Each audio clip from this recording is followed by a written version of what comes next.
Rabbil alamin. Alhamdulillahi rabbil alamin. Alhamdulillahi rabbil alamin. Kedua kalinya sanjungan sholawat salam barokah yang seindah-indahnya dan yang setepat-tepatnya semoga senantiasa terlimpah ruah kepada junjungan kita Nabi besar Muhammad sallallahu alaihi wasallam, kepada para keluarga, para sahabatnya, yang dimana beliau Rasulullah sallallahu alaihi wasallam senantiasa dan selalu kita harapkan syafaatnya mulai detik ini lebih-lebih kelak di akhirat. Dan semoga kita yang hadir dalam majelis mulia ini semua diaku menjadi umat beliau Rasulullah sallallahu alaihi wasallam, sekaligus kelak mendapatkan syafaatul utma yang istimewa dari Rasulullah sallallahu alaihi wasallam. Amin amin ya rabbal alamin.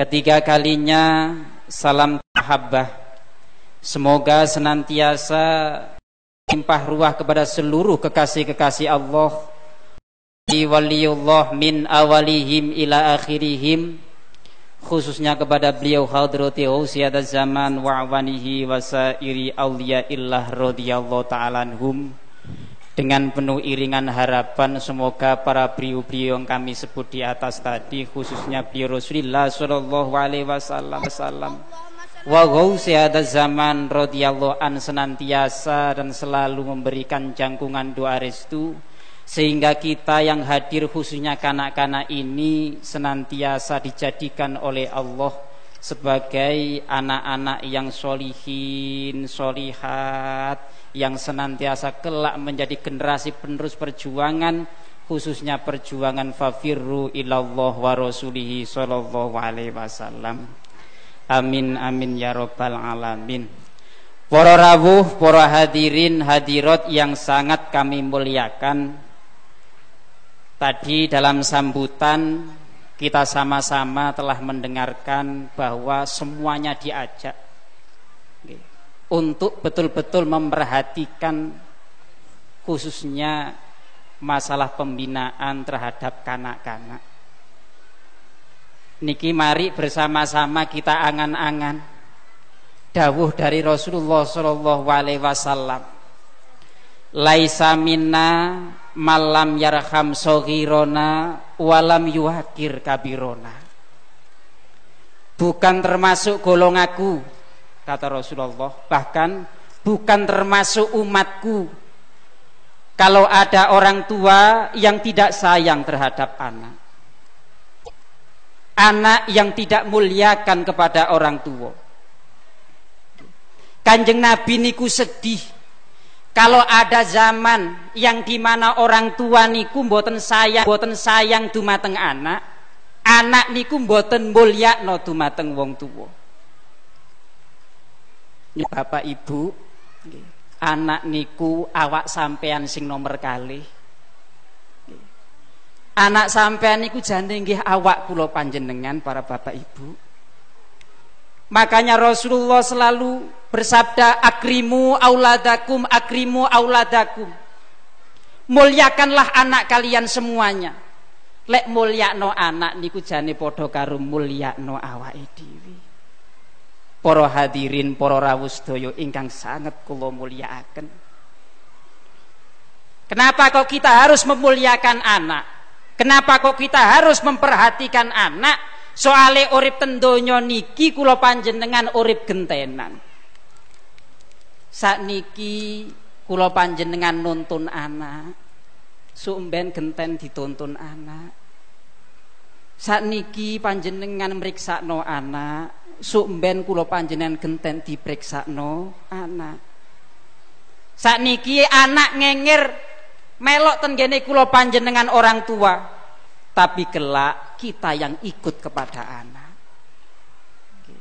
Ini jalan satu-satunya untuk memuliakan anak, agar anak ini diangkat derajatnya oleh Allah. Dalam Al-Quran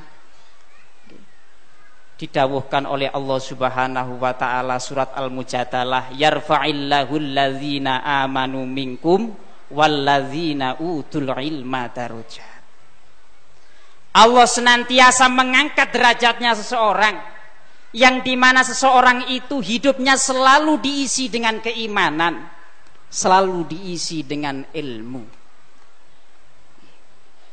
Untuk memuliakan derajat anak, untuk memuliakan derajat manusia, jalan satu-satunya yaitu anak kita harus diisi dengan keimanan. Jangan sampai pikirannya, hatinya diisi dengan yang lainnya.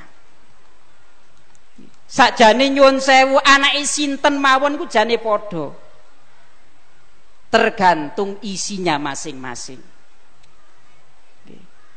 Enten pelembungan loro, ada balon 2, nasibnya enggak sama, itu tergantung isinya. Kalau ada balon diisi dengan karbit,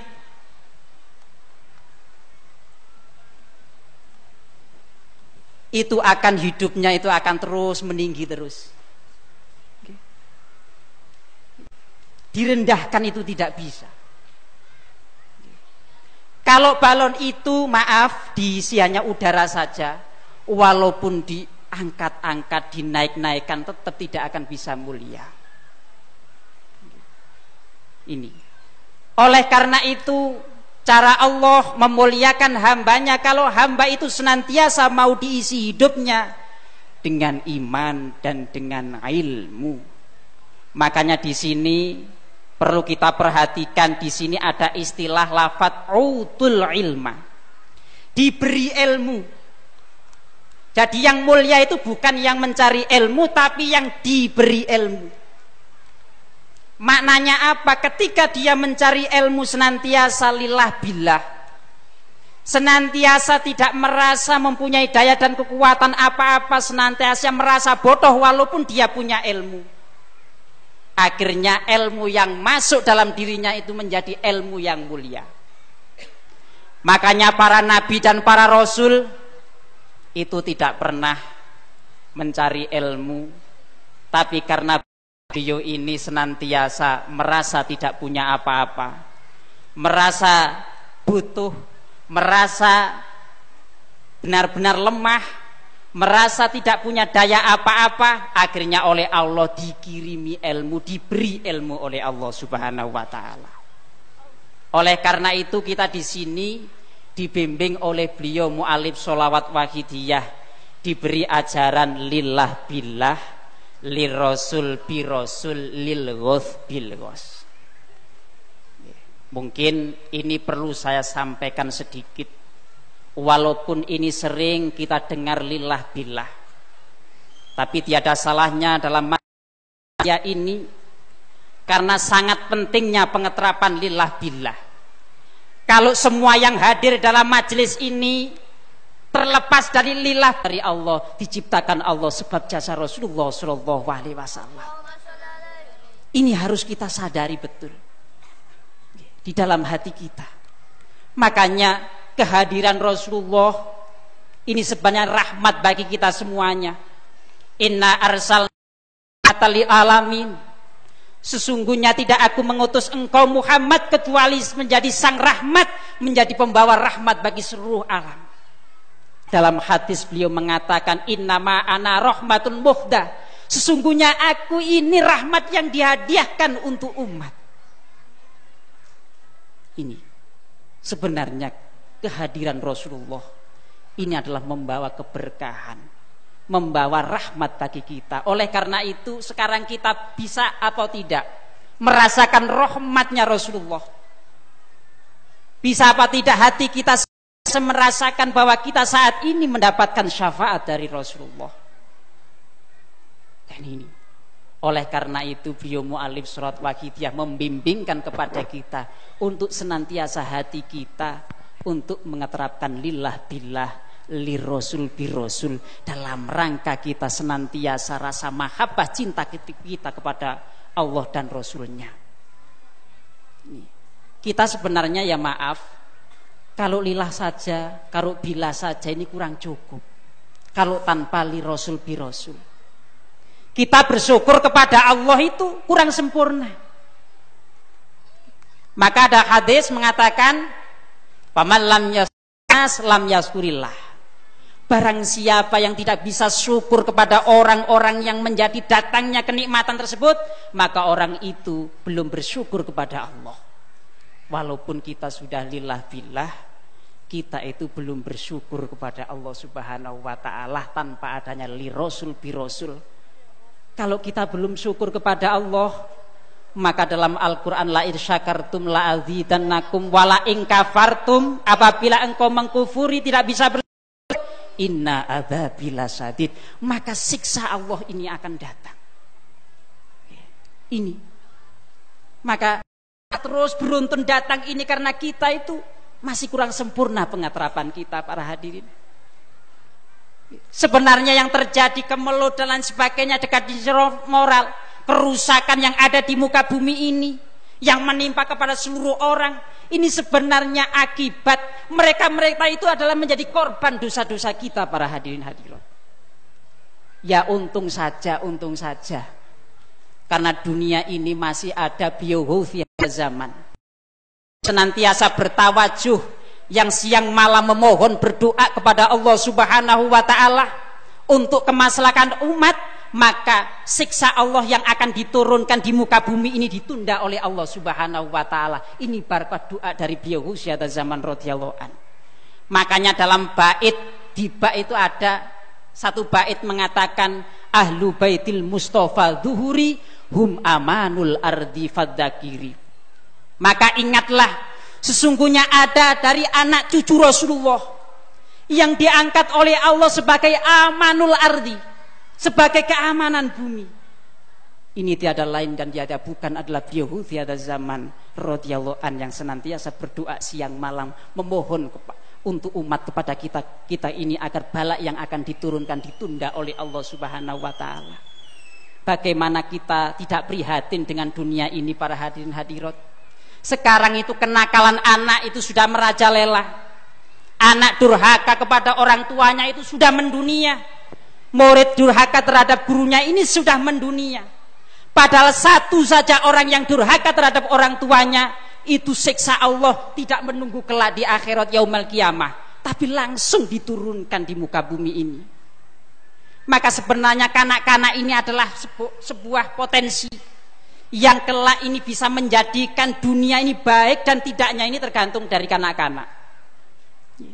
Karena Rasulullah pernah bersabda, birru aba'akum tabarrokum abna'ukum. Hai anak-anak, berbaktilah kepada kedua orang tua kalian.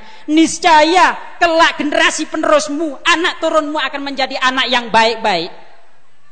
Tapi kalau sekarang kanak-kanak sudah berani durhaka kepada kedua orang tuanya, maka kelak dia akan mempunyai anak turun yang nakal-nakal. Makanya salah satu tanda dari datangnya kiamat bahwa ada anak yang senantiasa berani terhadap orang tuanya. Maka kanak-kanak sebenarnya ini adalah tiangnya negara.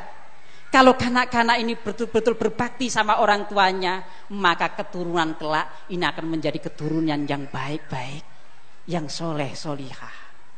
Oleh karena itu marilah kita mohon kepada Allah Subhanahu wa taala, semoga diri kita semuanya yang hadir khususnya dan umumnya kepada seluruh kaum muslimin muslimat dan seluruh jami'il mukminin mukminat semuanya senantiasa ditolong oleh Allah Subhanahu wa taala. Mari kita mohon syafaat kepada Rasulullah sallallahu alaihi wasallam dan memohon bimbingan dari beliau Husyata zaman radhiyallahu an. Mari hadirin hadirat, Fatihah. A'udzubillahi minasyaitonir rajim.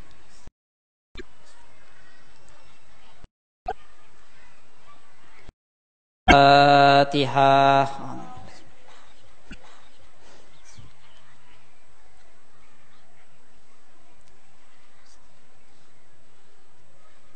Al-Fatihah.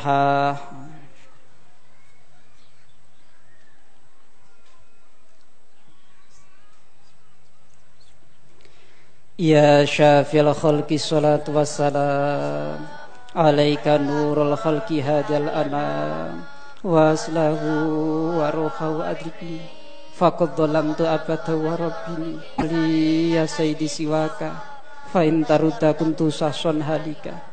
Ya syafi'al khalqi salatu wassalam alaika nurul khalqi hadal anam waslahu wa ruhahu adrikni faqad dhalamtu abata wa rabbini wa laysa li ya sayyidi siwaka fa in tarudda kuntu sasan halika ya syafi'al khalqi salatu wassalam alaika nurul khalqi hadiyal adam waslahu wa ruha wa adrikni faqad dhalamtu abada wa rabbini wa laysa li ya sayyidi siwaka. Hati kita itu sudah krisis,